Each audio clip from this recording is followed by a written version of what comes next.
9 seasons ago, Inverness had their best ever season with a third place finish in the Premiership and a Scottish Cup win.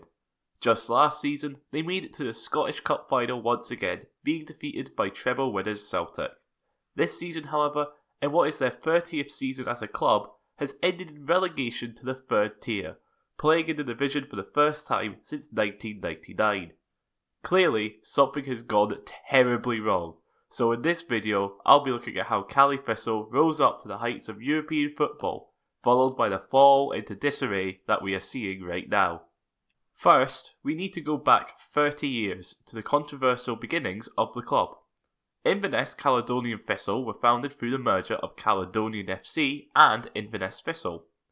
Inverness Thistle were nearly voted into the Scottish Football League back in 1973, but were beaten out by Edinburgh side Ferranti Thistle, who then became Meadowbank Thistle and then Livingston. It was felt that the reason behind Inverness not getting in was due to their geography. Transport links were not as good back then as they were now, but improvements were made, and in 1993 the Scottish Football League would be expanded by 2 teams. Highland teams would have a chance to come up, with the upper side being omitted being Ross County, but in Inverness there was an issue. Who would represent Inverness? Inverness was home to 3 Highland League sides, Caledonian, Inverness Thistle and Clach-na-Cudden. As a way to guarantee a stronger bid for an Inverness side in the Football League, it was decided that the 3 clubs would merge and give the city a single, bigger team. Clach-na-Cudden, however, did not hold up to their end of the agreement, so it was only Caledonian and Thistle who came together. This came with great controversy. Caledonian were the strongest team in Inverness, and many fans felt they could have done it by themselves, while Thistle fans saw the merger as a Caledonian takeover. In the end, the merger would be complete, with the club's new name being Caledonian Thistle FC, and they would be elected to the Football League. Caledonian Thistle would spend their first 2 years in the 3rd division, while playing at Caledonian's old stadium, Telford Street Park, but would move into the Caledonian Stadium in 1996, while at the same time adding Inverness to their name. That season would also see them win the 3rd division, followed by promotion to the 1st division 2 seasons later. During their time in the 1st division, they would establish themselves as a mid-table side, but it was in the cups where they would thrive. February 2000 would see them beat John Barnes' Celtic side 3-1, leading to a newspaper that shall not be named running the headline, "Super Cali Go Ballistic, Celtic are atrocious." The following season would see both a Scottish Cup and League Cup quarter-final, which would be won up the next season by reaching a Scottish Cup semi-final. The 2003-04 season would be a historic one for Inverness. They would reach a 2nd Scottish Cup semi-final in a row, losing to Dunfermline after a replay, would beat Airdrie in the Challenge Cup final, and would win the 1st division.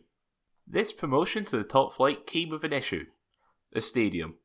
I covered this in its own video, but the Scottish Premiership had a rule where stadiums needed to have 10,000 seats, whilst the Caledonian Stadium had a capacity of 6,280 with only 2,280 seats. After starting the season playing at Pittodrie in Aberdeen, the rules were changed to allow stadiums with a minimum of 6,000 seats, which the club duly sorted, bringing the capacity to 7,500 seats. From January onwards, the club would be playing in Inverness once again and finish their first season in 8th. They would stay as a lower mid-table side before getting relegated from the Premier League. They wouldn't be in the 1st division for long, however, as they would immediately gain promotion back to the Premiership. The Madness manager during this time was Terry Butcher, who managed the club from January 2009 to November 2013. After gaining promotion to the Premier League, Butcher would guide the club to 7th place with another Scottish Cup quarter-final. Whilst the following season would see a 10th place finish, the 2012-13 season would see a huge improvement in the club's fortunes. With Rangers suffering a financial meltdown, many clubs saw this as an opportunity to bring chaos to the top end of the table. After 27 games, Inverness were sitting in 2nd place, something that wouldn't last with 4th place being where they would finish, missing out on European football by 2 points. Terry Butcher would leave for Hibs during the 2013-14 season, a season where Inverness would finish 5th under new manager John Hughes. Yogi, that's John Hughes' nickname, I'm not talking about the bear of the same name, would in that season guide Inverness to a League Cup final, where they would be defeated by Aberdeen after extra time.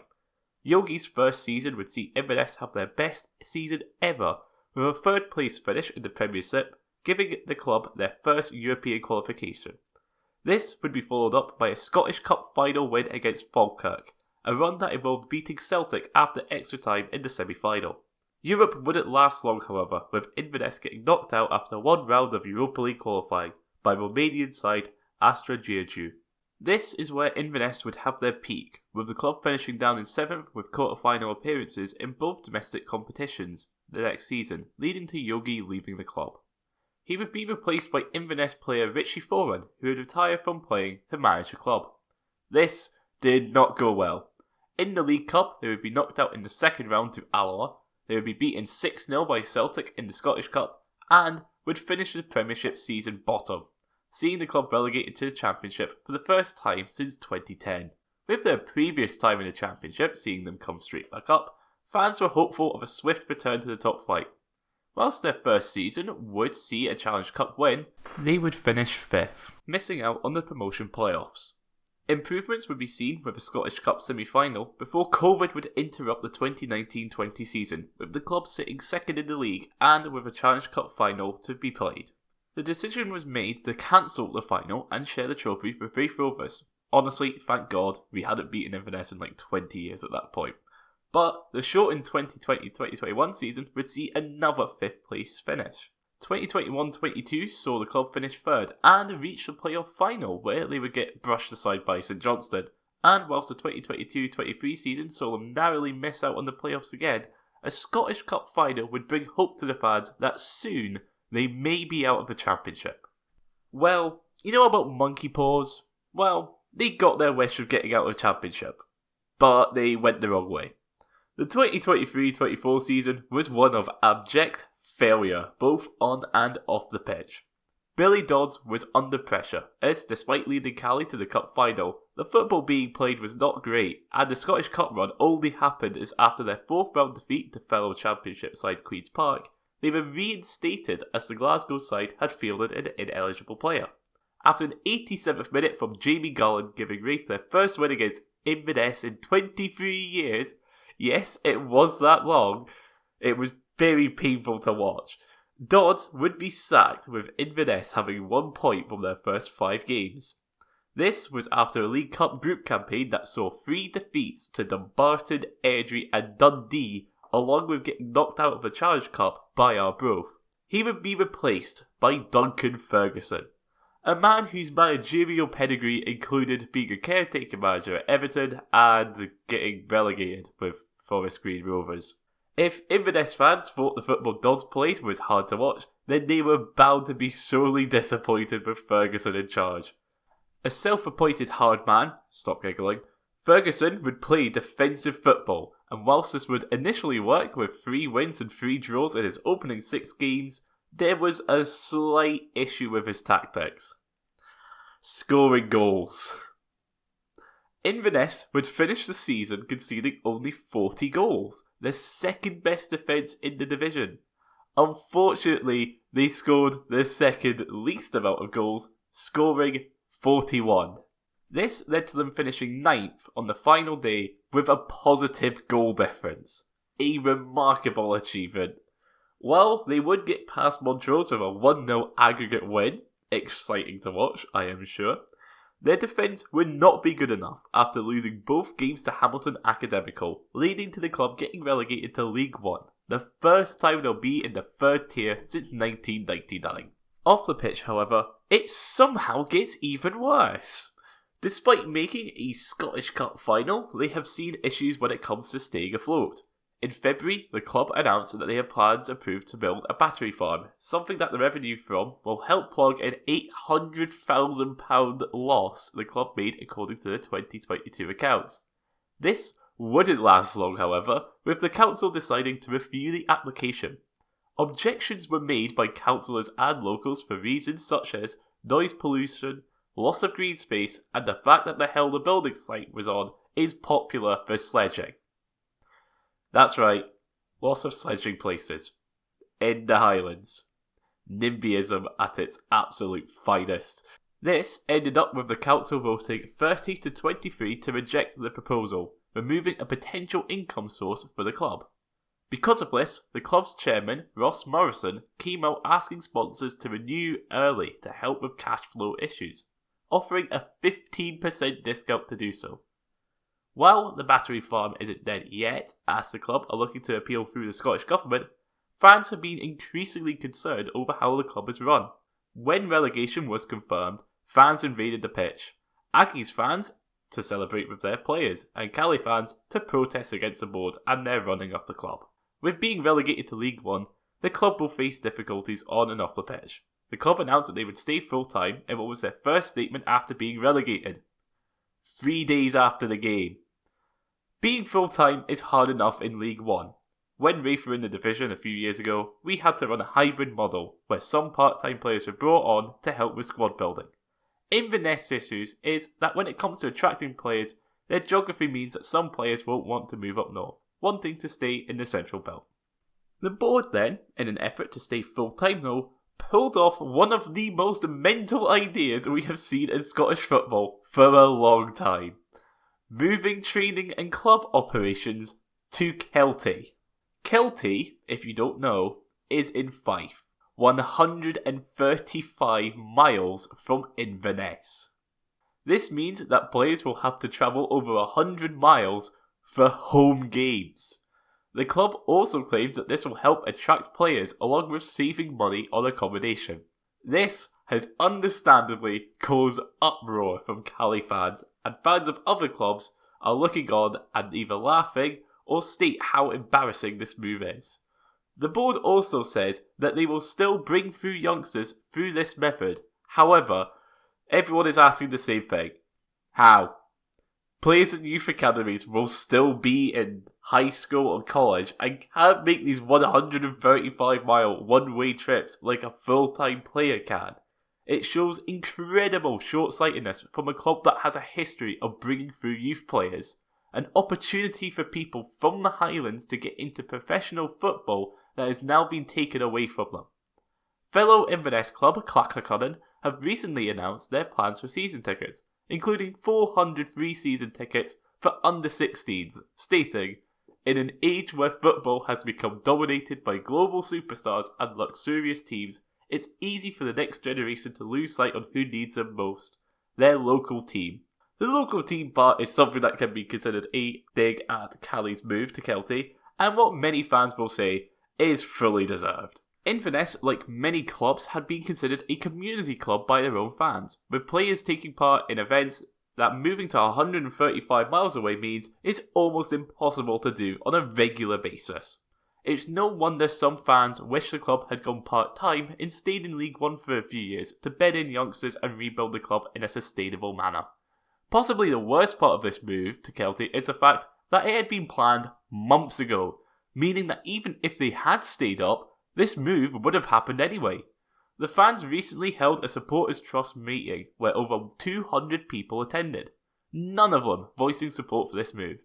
They also voiced support of a season ticket boycott, something that will do further harm to the club's finances, roughly 200k from season tickets alone.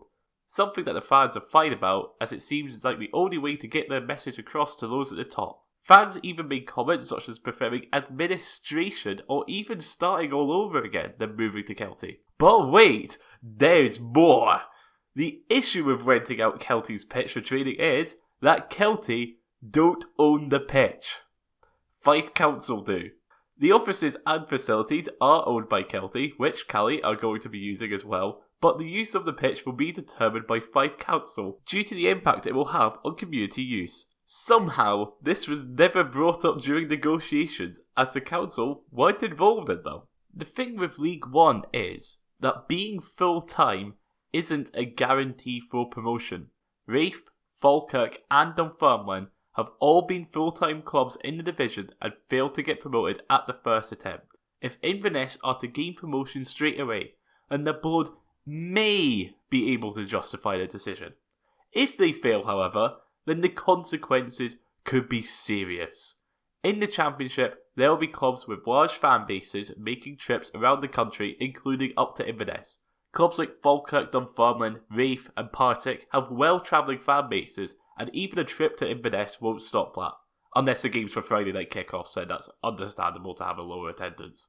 League One next season will not have that.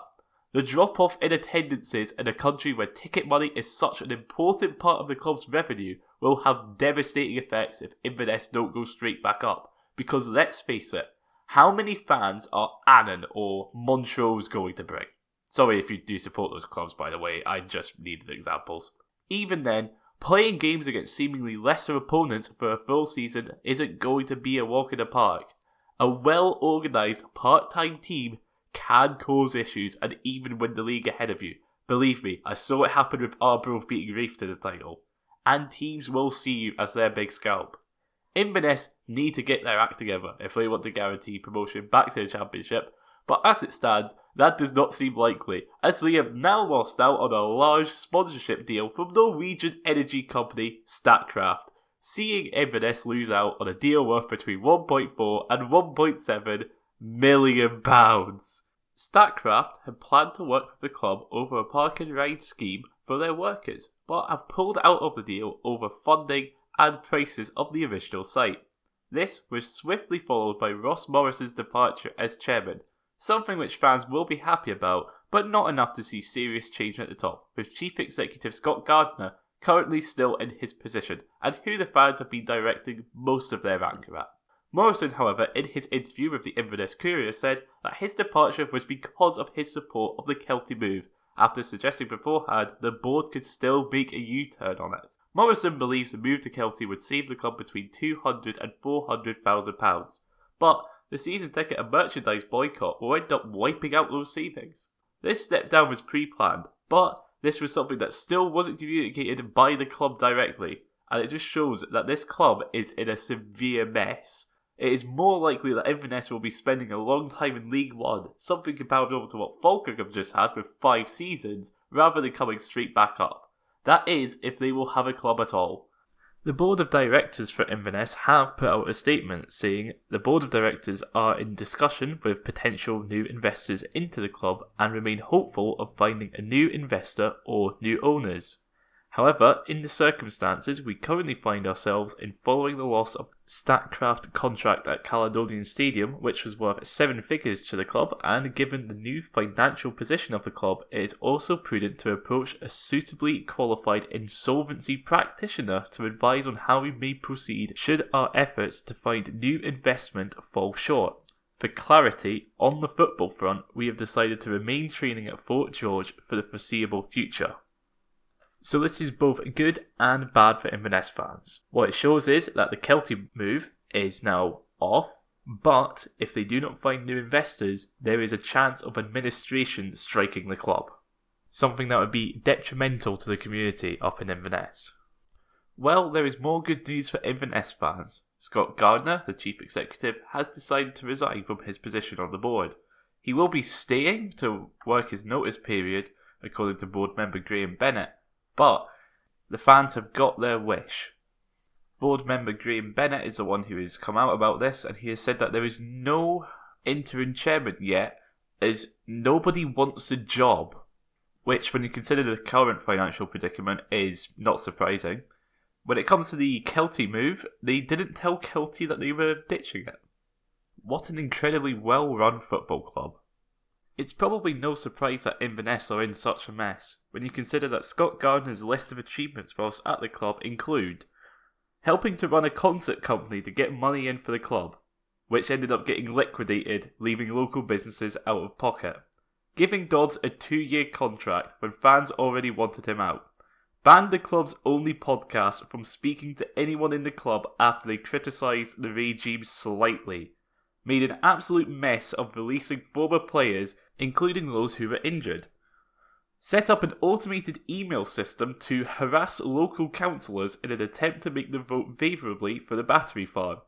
The battery farm in itself, messing up the Statkraft deal, giving Duncan Ferguson a 3-year deal without a relegation clause, and of course this whole Kelty debacle.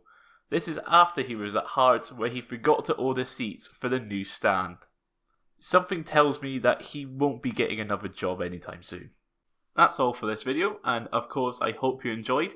If you are an Inverness fan, please give your thoughts on the club situation in the comments down below. I do not blame you for not enjoying this video because this just seems really, really sad. Of course, the usual requests of liking, sharing and subscribing are all appreciated, and I will see you in the next video. Bye.